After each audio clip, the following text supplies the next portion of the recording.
Mutual ఫండ్స్లో పెట్టుబడి పెడుతున్నారు, కానీ అన్నీ ఒకే ఫండ్లో పెడుతున్నారా? అయితే మీరు మరొక మిస్టేక్ చేస్తున్నట్టే. సంపద పెంచుకోవాలంటే ఇన్వెస్ట్మెంటే కాదు, సరైన అసెట్ అలొకేషన్ కూడా జరగాలి. ఈరోజు వీడియోలో ఇన్వెస్టులు చేసే మరో తప్పు గురించి మాట్లాడుకుందాం. అదే అసెట్ అలొకేషన్ని నెగ్లెక్ట్ చేయడం. వెల్కమ్ టు ఫైనాన్స్ విత్ వీరు. అసెట్ అలొకేషన్ అంటే ఏంటి?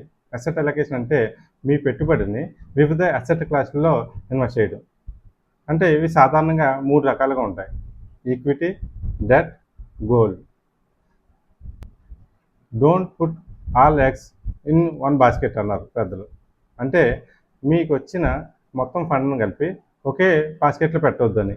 అంటే 3 రకాల బాస్కెట్లో పెట్టామనుకోండి, ఇన్ కేస్ అనుకోకుండా ఏదన్నా రిస్క్ జరిగినా కానీ ఒక దాంట్లో ఒక బాస్కెట్ రిస్క్ జరిగినా రిమైనింగ్ బాస్కెట్స్ సేఫ్గా ఉంటాయని ఉద్దేశంతో చాలామంది ఇన్వెస్టర్లు ఈ మూడింట్లో ఒకదాన్ని ఎంచుకుంటారు.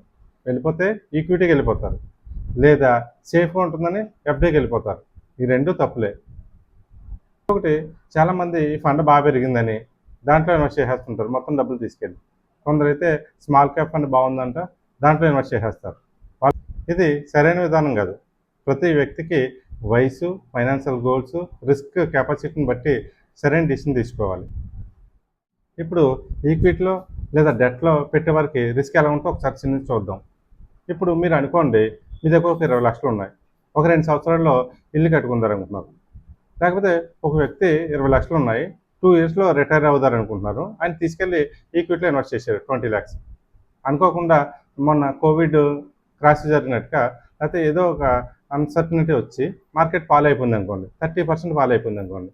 ఇప్పుడు అతను ఫండ్ చూసుకుంటే 20 ల్యాక్స్ గాను 30% పడిపోయి 14 లక్షలు మాత్రం ఉంటుంది. ఆయనకి రిటైర్మెంట్ టైం దగ్గరకు వచ్చింది. ఇప్పుడు అతనికి మార్కెట్ రికవరీ అంత టైం లేదు, కంపల్సరీ లాస్లోనే ఎగ్జిట్ అవుతారు. మీకు మనీ అవసరం ఉన్నప్పుడు మార్కెట్ పడితే కనుక ఆ లాస్ పర్మనెంట్ అయిపోతుంది, ఎందుకంటే లాస్లో రిడమ్షన్ చేసి వచ్చేస్తాం కాబట్టి. ఇప్పుడు రెండో ఎగ్జాంపుల్ 100% ఎట్లా పెట్టే వాళ్ళకి ఎలా ఉంటుందో చూద్దాం. ఇప్పుడు అనుకోండి, ఒక వ్యక్తికి 20 ల్యాక్స్ ఉన్నాయి, ఇవి బ్యాంక్లో ఎఫ్డీ వేసారనుకున్నాను. 20 ఇయర్స్ పాటు తర్వాత తీసుకుందామని 7% ఇంట్రెస్ట్ చూసుకుంటే కనుక మనకి కార్పొరేట్ సంస్థకు దగ్గరగా 77 ల్యాక్స్ వస్తుంది. అదే ఈక్విటీ ఓరియంటెడ్ మ్యూచువల్ ఫండ్స్లో పెడితే లాంగ్ టర్మ్ 20 ఇయర్స్ పెట్టుకుంటే 12% రిటర్న్ ఎక్స్పెక్ట్ చేస్తే కనుక అతనికి 1,92,00,000 వస్తుంది దగ్గరగా. సో ఎంత తేడా వచ్చింది చూడండి. ఇక్కడ 1,15,00,000 తేడా వచ్చింది. బ్యాంక్లో సేఫ్గా ఉంటాయనే ఉద్దేశంతో మాత్రం ఇన్వెస్ట్ చేసినట్టయితే కనుక మనం ఎంత మిస్ అయిపోయాం? 1,15,00,000 మిస్ అయిపోయాం. అఫ్కోర్స్ మార్కెట్లో 12% గ్యారంటీ కాదు, కానీ లాంగ్ రన్లో వర్కౌట్ అవుతుంది కాబట్టి చూసుకుంటే మనకి 1,15,00,000 డిఫరెంట్ వచ్చింది.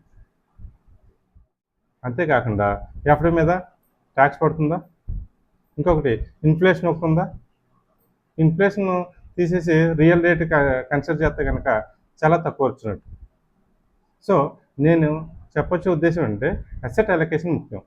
100% డెట్ కాదు, 100% ఈక్విటీ కాదు. ఈ అసెట్ అలొకేషన్ అన్నది మీ వయసు, ఫైనాన్షియల్ గోల్స్, రిస్క్ కెపాసిటీని బట్టి డిసిషన్ తీసుకోవాలి. ఇది మార్కెట్లో ఒక థంబ్ రూల్ ఉంది.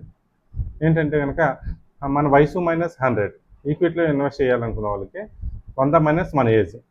అంటే ఎగ్జాంపుల్ 25 ఇయర్స్ ఉన్న ఏజ్ తీసుకుంటే కనుక 100 - 25 అంటే 75% ఈక్విటీలో పెట్టచ్చు అన్నమాట. 25% డెట్లో పెట్టాలి. అదే 50 ఇయర్స్ ఉన్న వ్యక్తికి అయితే 50% ఈక్విటీలో పెట్టాలి, 50% డెట్లో పెట్టాలి. ఇది ఎగ్జాక్ట్ రూల్ ఏం కాదు, మనం రాసుకున్న రూల్ ఏం కాదు. దీన్ని అంటే మనం ఏదన్నా అసెట్ అలొకేషన్ చేయడానికి మనకు ఒక ప్రాసెస్ ఉండాలి కాబట్టి దీన్ని పారామీటర్గా తీసుకుంటారు చాలామంది. చూసారా, ఏజ్ పెరిగే కొద్దీ ఈక్విటీలో తగ్గుతుంది, డెట్లో ప్రపోర్షన్ పెరుగుతుంది. ఎందుకంటే మన వయసు పెరిగే కొద్దీ మార్కెట్ ఫాల్ నుంచి కాపాడుకుంటూ సేఫ్ సైడ్కి వస్తాం కాబట్టి. డెట్ అంటే రిస్క్ తక్కువ కదా. ఈక్విటీలో ఇన్వెస్ట్ చేసిన వాళ్ళకి మార్కెట్ క్రాష్ అనేది ఒక తుఫాన్లా అనిపిస్తుంది. అదే అసెట్ అలొకేషన్ చేసిన వాళ్ళకి గాలి వానలా అనిపిస్తూ ఉంటుంది. అసెట్ అలొకేషన్ చేయడం వల్ల రిస్క్ తగ్గుతుంది, మార్కెట్ వాలిటీ తగ్గుతుంది, ఫైనాన్షియల్ గోల్స్కి సరిపడగా ప్లాన్ చేసుకోవచ్చు, లాంగ్ టర్మ్కి వెల్త్ క్రియేషన్ జరుగుతుంది. గుర్తుంచుకోండి, రైట్ ఫండ్ కంటే కూడా రైట్ అసెట్ అలొకేషన్ ఇంపార్టెంట్. మీ పెట్టుబడిని డైవర్సిఫికేషన్ చేయండి. రిస్క్ తగ్గుతుంది. లాంగ్ టర్మ్‌లో మంచి వెల్త్ క్రియేషన్ జరుగుతుంది. మీరు అసెట్ అలొకేషన్ చేశారా? కామెంట్ చేయండి. ఈ వీడియో మీకు నచ్చినట్లయితే కనుక లైక్ చేయండి. మీ ఫ్రెండ్స్ అండ్ ఫ్యామిలీ మెంబర్‌కి షేర్ చేయండి. ఫైనాన్స్ విత్ వీరుని ఛానల్‌ని సబ్స్క్రైబ్ చేయండి. Thank you.